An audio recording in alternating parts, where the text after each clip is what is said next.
स्वागत है आपका अभी क्लासेस डाउट्स में। और आपका प्रश्न है कि सूरदास उठ खड़ा हुआ और विजय गर्व की तरंग में राख के ढेर को दोनों ओर हाथ से उड़ाने लगा।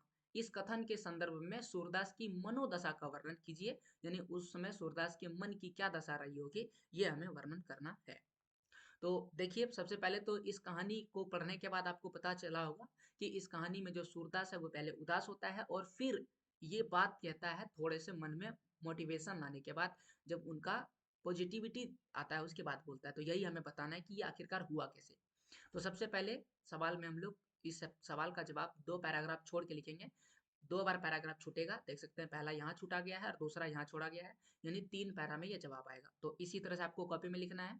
आइए मैं जवाब पढ़ के सुनाता हूँ। सूरदास की झोपड़ी जलने से दुखी था, और किंतु इससे भी अधिक दुखी हुआ संचित धनराशि वाली पोटली के विनष्ट होने की आशंका से था।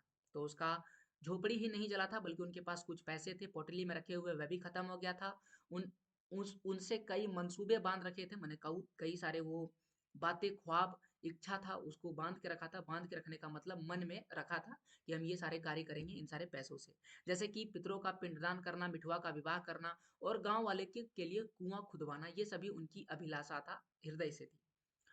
यहाँ से पैराग्राफ छोड़ना है और नीचे लिखना है कि दुखद विचारों से ममतापूर्ण सूरदास जले झोपड़ी की राख के सामने रोने लगा था। तो ये मनोदशा है उसका।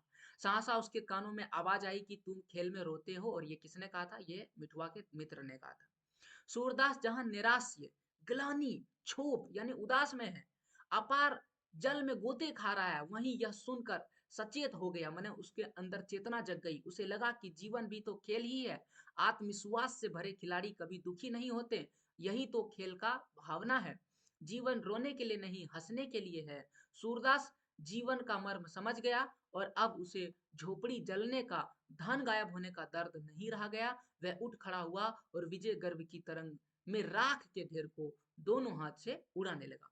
अब ऐसा उसने क्यों कहा, इसका जवाब अगला पैराग्राफ में लिखेंगे कि वस्तुतः सूरदास की जीजीविसा मतलब जीवन के जिससे चलता है, उसके नैराश्य तथा क्षोभ से आगे निकल गई थी। उसकी जो मनुष्यता थी एवं संघर्षशीलता थी, वह जीत गई थी। और ये है इस पूरे जो है वाक्य का मनोदशा। तो इस प्रकार से जो नेगेटिविटी से पॉजिटिविटी की ओर इसका मनोदशा आ गया, जो नकारात्मकता था वो सकारात्मकता की ओर आ गई। ठीक है, तो ये था आपके प्रश्न का जवाब। ऐसे और प्रश्नों के जवाब के लिए चैनल को सब्सक्राइब करें, वीडियो को लाइक करें। पूरा वीडियो देखने के लिए थैंक यू।